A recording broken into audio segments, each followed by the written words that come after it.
All right, boomers, welcome to what I'm calling the Phil's Retirement Roast. I'm talking coffee, boomers.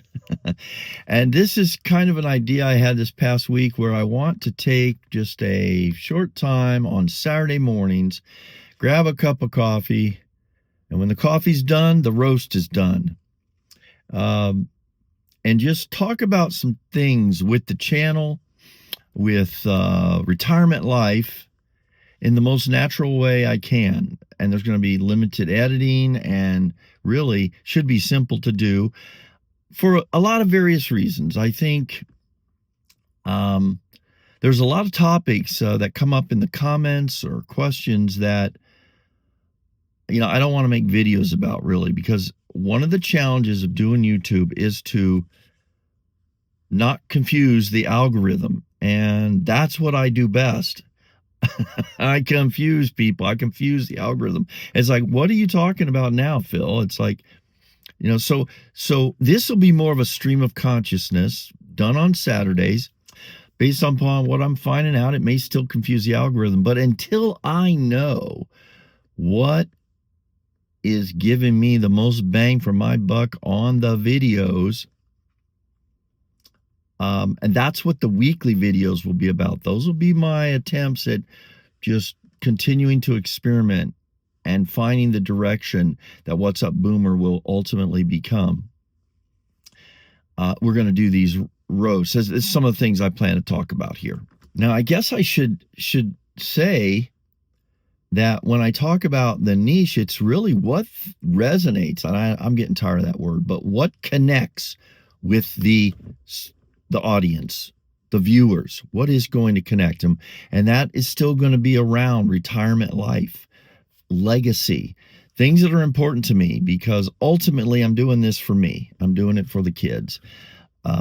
And in doing that, hopefully that's going to connect with enough of you that we'll have a good time. This retirement roast, rant or ramble, I'm really good at rambling, is going to be as natural as can be. Proof of I'm not using one of my fancy coffee cups. As a matter of fact, truth be told, this is where I can tell the truth, I think, on these Saturday morning talks with myself and with you, is that this is the real Phil, the unfiltered Phil. I still like that. Anyway, this will be as authentic as I can get it. So what else do I want to tell you here as we begin this is you'll notice I'm in the famous or infamous luxury vehicle as my set. And I plan to continue to do that. So here I am, though. Here's the slight problem. I'm going to be going inside soon because it's hot. We've had some really warm temps here in Phoenix. We've actually had some rain the last 2 nights, big rain. And so I'm sitting in here right now. And even though I look cool, calm, and collected, guys, it's got to be 90-something in here right now because the outside temperature is approaching, I think it's in the upper 90s. Actually, maybe mid-90s because I don't think it's supposed to get much higher than 100 today. So this time of year, I can't use the set of the Avalon. Oh, I shouldn't tell people. There's still people just enamored with my luxury vehicle, but I can't use it because, and what I plan to do is go to some desert setting where you get some really nice views maybe.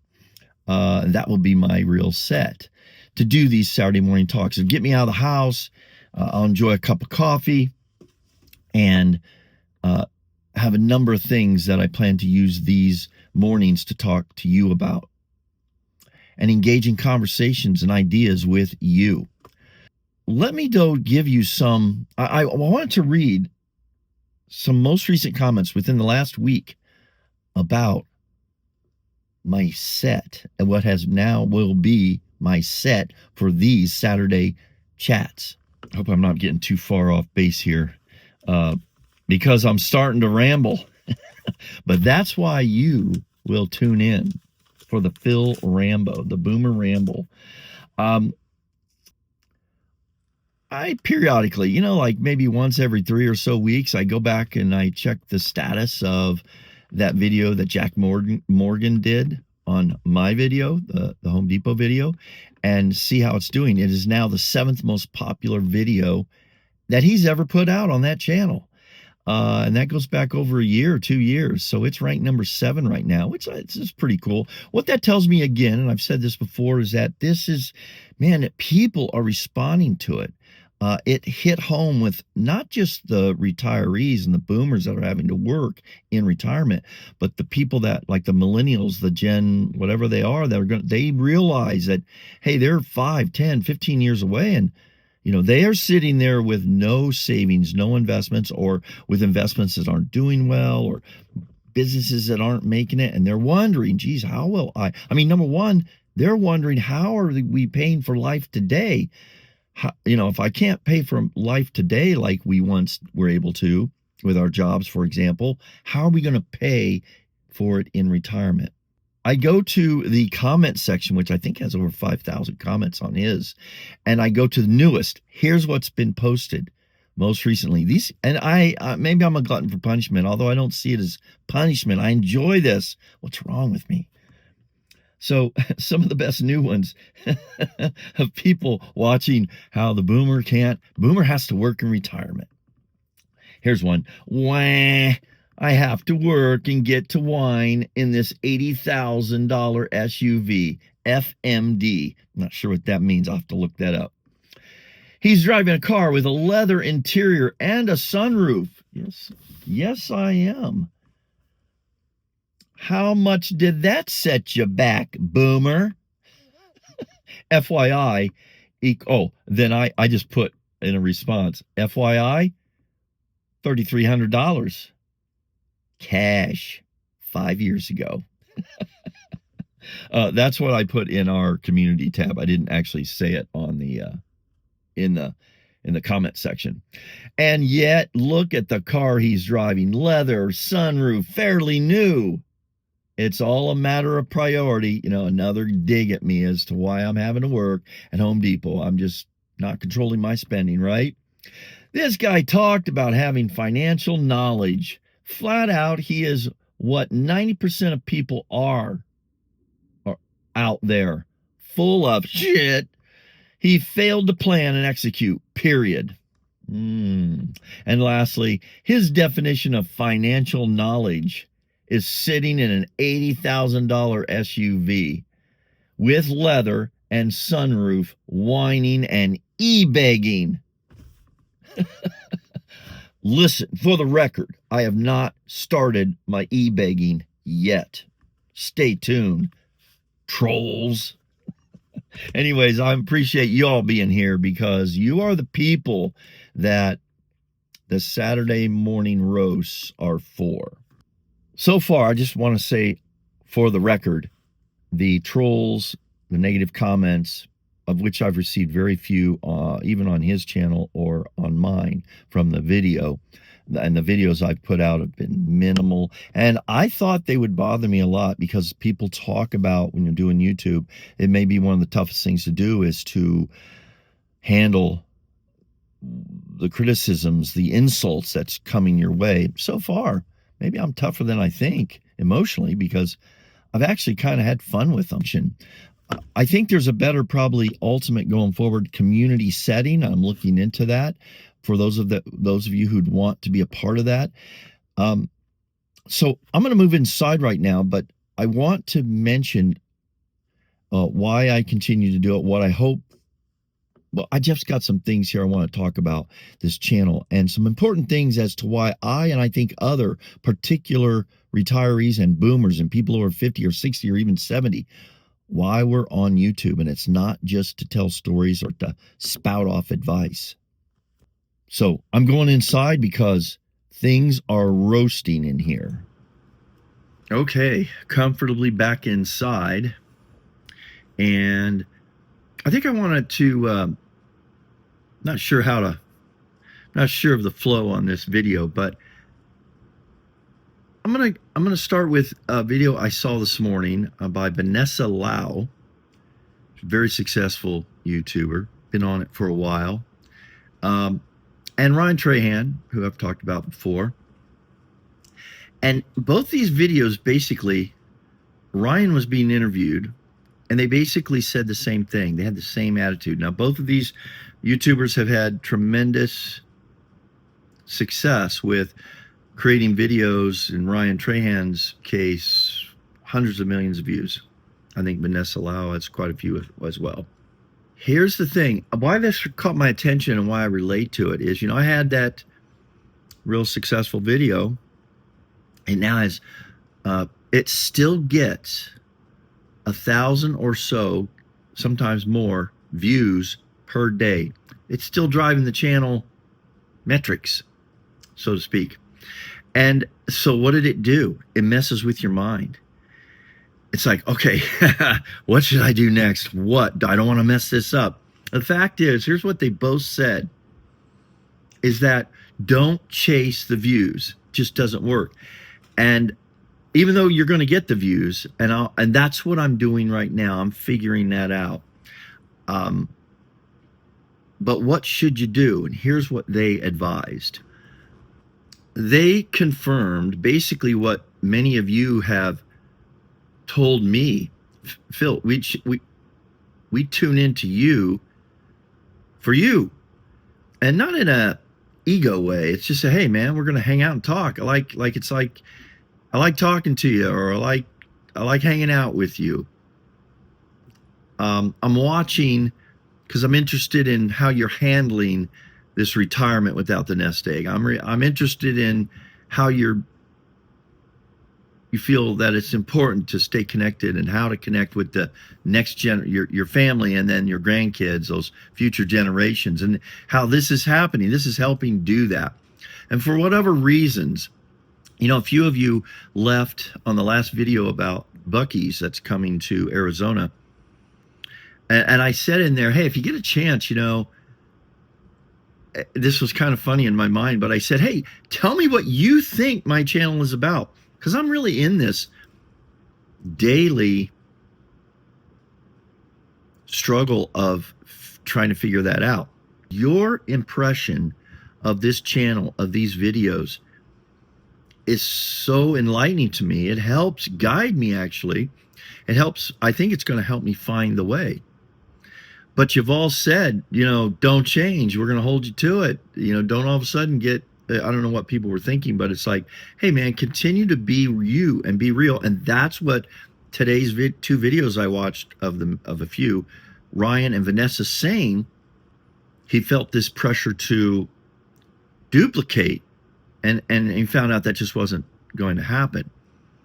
And so what was the key is to just be you. Don't try to change anything. Just continue on and be you. Vanessa, I made these notes here a little bit. So she was saying, looking over my notes here, she said that she did a test of trying to make the one video where she did everything as perfectly as she could. She did research, she did her outline, she would script word for word everything she was going to say. Her delivery, super important. She'd do it over and over and over until she hit it just as she wanted to.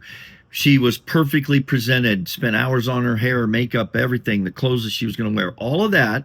And she put out this great video, and it was great.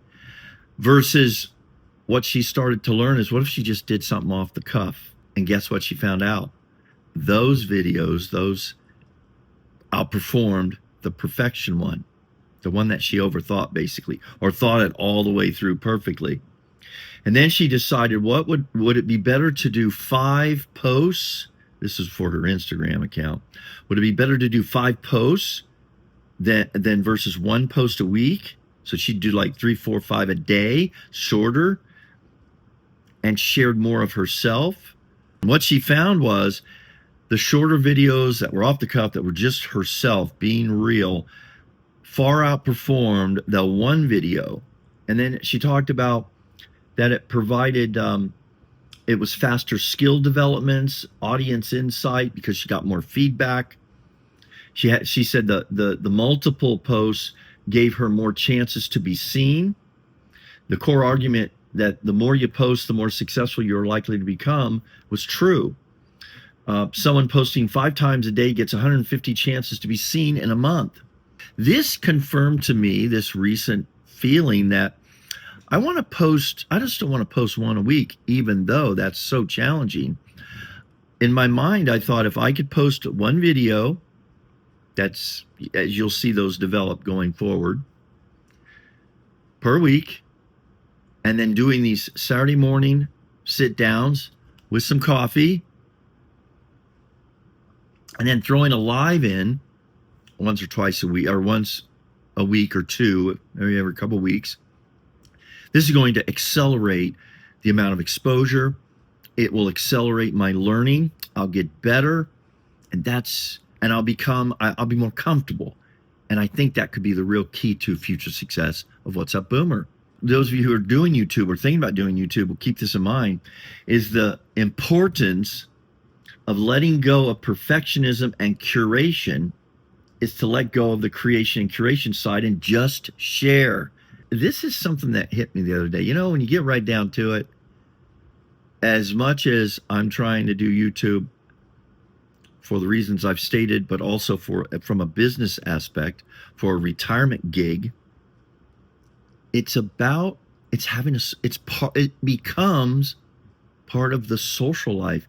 You know, or at least for retirement for me, and I know a lot of people feel this way. You spend more time alone, especially if you are alone.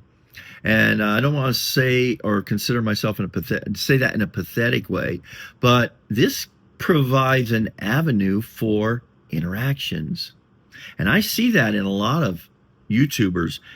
And it's not just retirees that are alone or have slowed down. Even the millennials and the people in their 20s, 30s, and 40s, this provides a connection with a community they otherwise would not have connection with. So going forward, it's like, what can we do? I mean, how can we develop this communication, this interaction in great ways? And so right now we're kind of stuck with the comment section. I encourage you to just put whatever you want down there, including those drive-buyers that want to come in and criticize or make fun of me, like the guy on the Buc-ee's video. It's still there.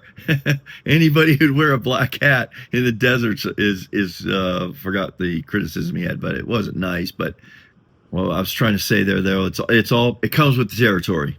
And what I wanted to reply back to that comment, if you go, it says, yeah, anyone who would wear a black hat, and the word wear was spelled W-A-R-E. Oh, I so wanted to kind of like jab back, snarky comment that says, you know, obviously you missed the point of the video, if the person even watched it. Probably not. Probably just saw me, you know. I took the high road.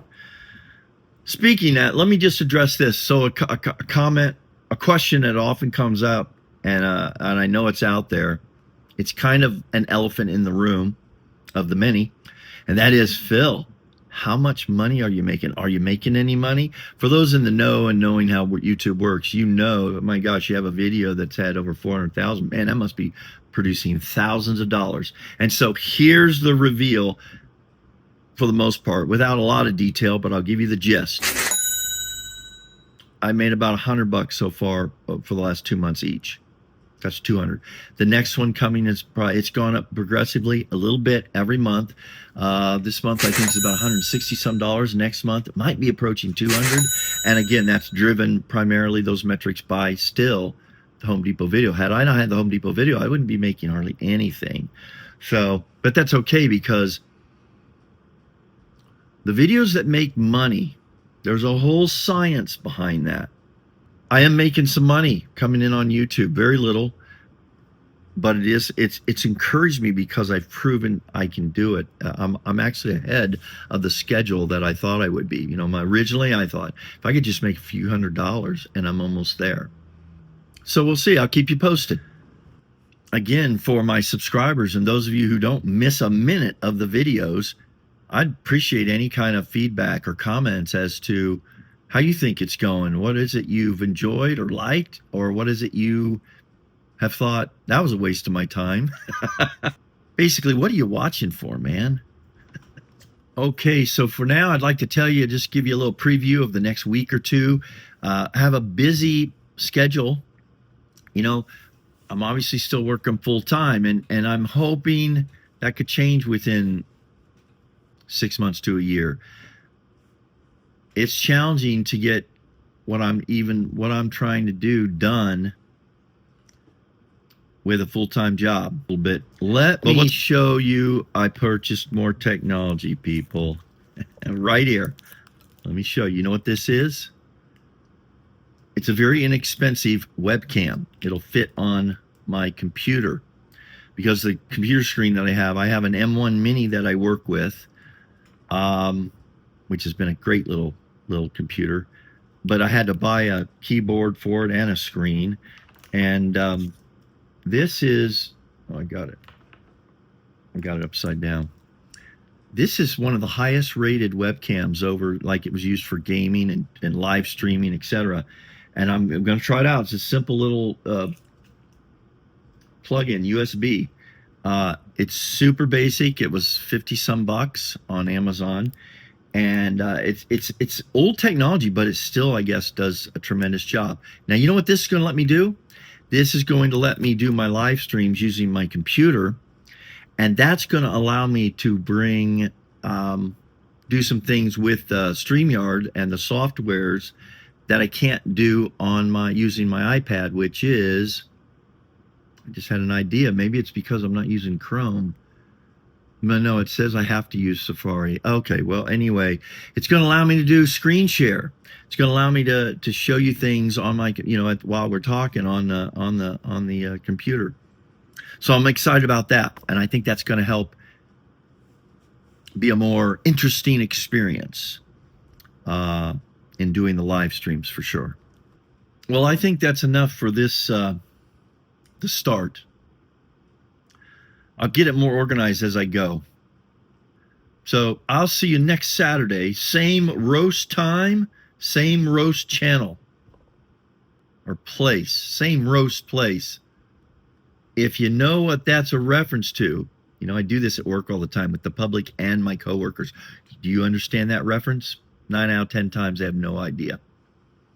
But if you understand that reference I just made, same roast channel, same roast time, notate it in the comments.